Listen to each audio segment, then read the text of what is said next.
What's up everyone? Welcome back to a brand new video. During the last part, we saw the beginning parts of Super, and now we're going to be heading more into this, going into the Goku Black arc, or actually, you can't even call it that. You'll see what it is this time. It's going to be something different though. And the outcome should be pretty obvious. I kind of teased it in the last part, and the thumbnail is also going to give it away, so there's no point really hiding it. It's Gohan Black. What's going to happen here though? For this part, we'll set a like goal of 2,500 likes. If we hit that, I'll continue with another part of the series as we go forward. Anyways, let's pick it from here. It's a nice normal day on Earth, but since it is Dragon Ball, that's obviously not going to last too long. Some surprising visitors show up at Capsule Corp. Not people that they haven't seen before, but people that they just really weren't expecting. Gohan and Goten from the future. Of course, this comes as a big shock to everyone. Why are they here? There has to be a reason for that, and it's probably not a good reason either. The group meets up with them, glad to see that they're doing relatively okay. Or, it seems like it. The fact that they're here means they're not really doing that great. They meet up with the past versions of themselves and Goku. Beginning to explain what was happening, they were being attacked by some unknown force, wearing the face of someone that they knew very well. Out of nowhere, they were attacked by someone that looked just like Gohan, which makes no sense because Gohan's right there. Future Gohan's alive in the scenario. He is one of the time travelers after all too. So they have no clue of what happened. Unlike with Goku Black, it's someone who's still alive in that timeline. So they know it definitely isn't Gohan, but who is it, or what is it? They have so many questions they don't even know where to begin, and the group back in the past is just confused. They were attacked by Gohan? From what they can gather, he actually looked more like present Gohan than future Gohan, just judging by the hairstyle. That doesn't really mean much, but it at least gives them a start. Well, kinda. They don't even know where to begin with something like this. The time travelers are about to explain more of what just happened, but another surprise visitor shows up. It's Gohan, or the Gohan they were talking about, a third one. And yeah, he definitely looks exactly like present Gohan, minus the outfit and all. And his energy, it feels so strange. Beerus and Whis take note of it too. Who could this guy possibly be? He definitely isn't the normal Gohan, from either timeline at least. So, who better to test out his strength than the actual Gohan himself, at least the one from this timeline. Present Gohan goes up against him, ready to fight this imposter, figure out who he is, and a way to stop him. This fight isn't really anything too interesting. From what present Gohan can tell, this Gohan is decently strong. And he's about to finish the job. He powers up into Super Saiyan God, which shows Gohan Black a glimpse of present Gohan's power. That's the godly energy he was looking for. He wants to get something like this for himself, a form like that. But he could tell, if he stays here to fight, that's not going to happen. He'll die here. So, he ends up escaping just in the nick of time, right before Gohan's able to kill him. Well, at least they got a gauge of his power still. They know where he is in terms of strength, and it's not enough to actually fight them, but it's still enough to where it would be a concern, especially if he grows any stronger than he was just now. But it is strange, the fact that he does look like present Gohan. Granted, it is just a hairstyle basically, and the fact that he lacks scars. And that's what confuses them so much. Why does he look like this Gohan and not the future one? Also, Beerus and Whis note the fact that he had some sort of Kai attire. He had a time ring and a Patara earring. The different outfit is one thing, but those two things, those definitely stood out. They're definitely going to have to look more into it back here. Meanwhile, they now need to fix up the time machine because Gohan Black destroyed it. But this is good. It gives Bulma the opportunity to actually make it bigger, just so more people can actually go to the future and help the fight. So, what's been happening in the future so far? Well, future Gohan and Goten actually now have a way to explain. They actually have some room to breathe right now, so they're going to explain their story. They ended up fighting the future Saiyans too. It wasn't really too hard, and they definitely were still allies at this point. Kakarot asked what happened with them. Gohan and Goten say that they're actually on Earth now, living there with them and actually helping fight against Gohan Black.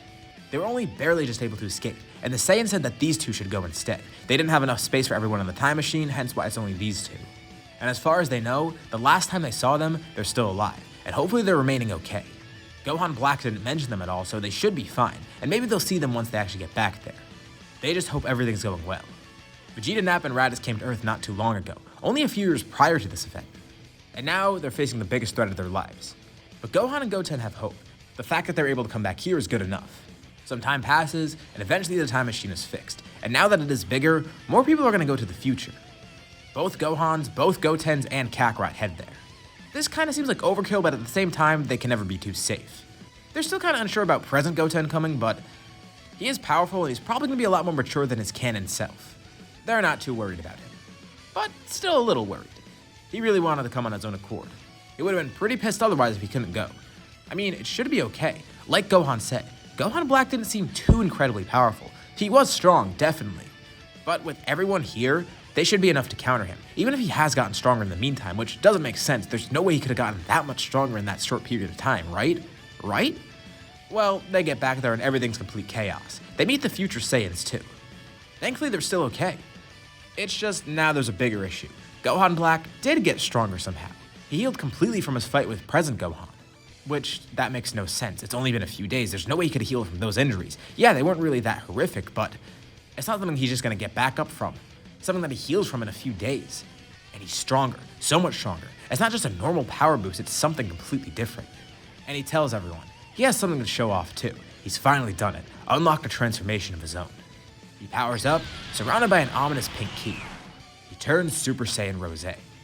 Okay, now this is definitely going to be concerning. He has a transformation and it's pink hair. They have absolutely no idea what that is, and they don't really want to try and find out.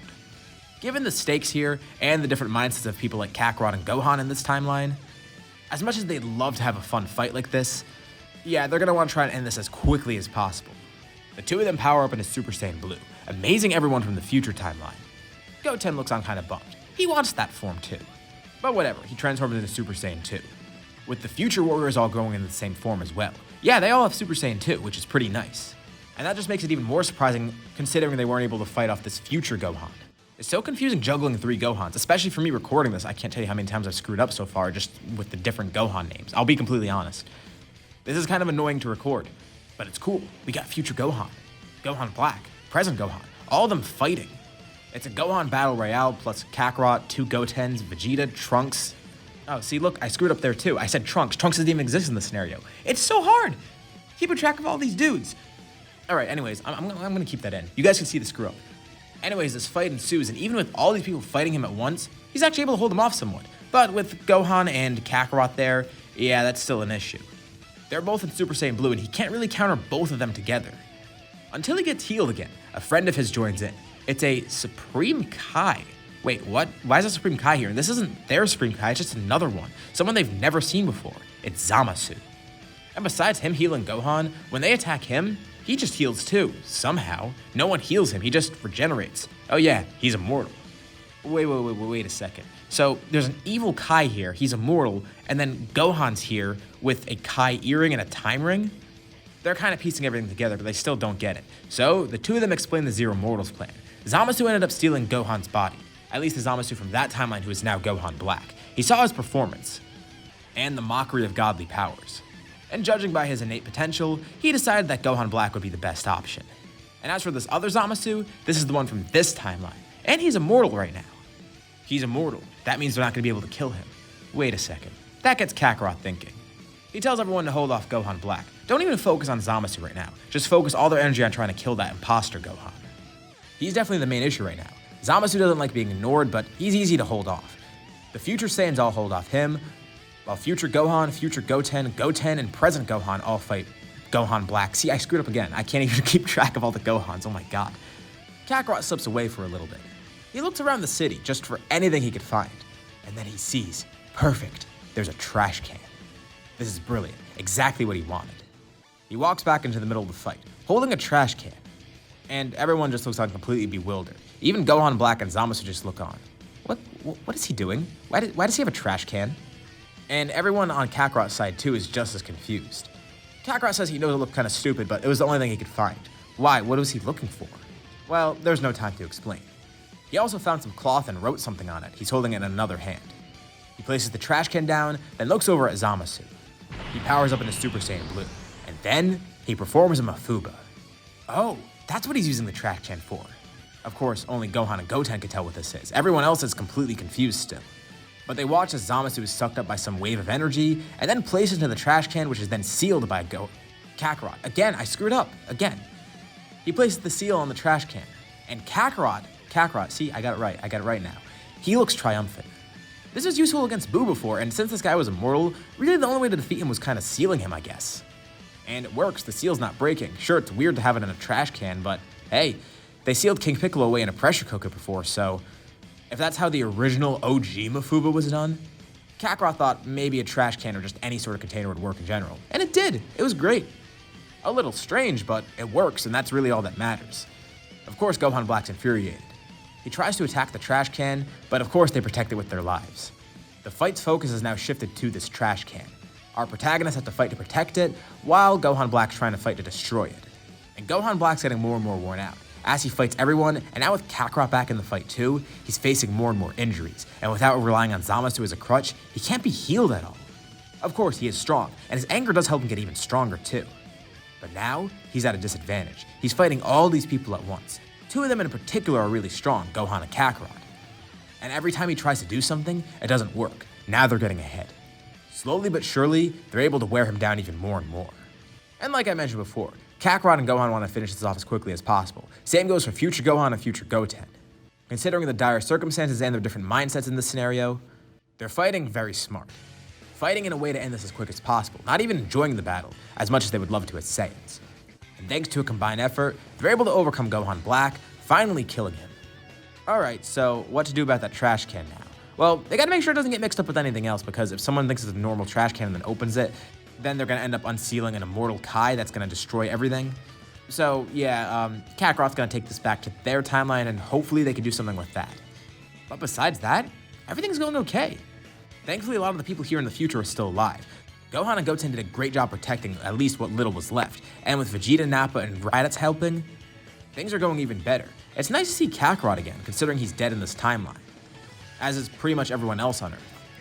And future Gohan and Goten are glad that they seeked out these Saiyans.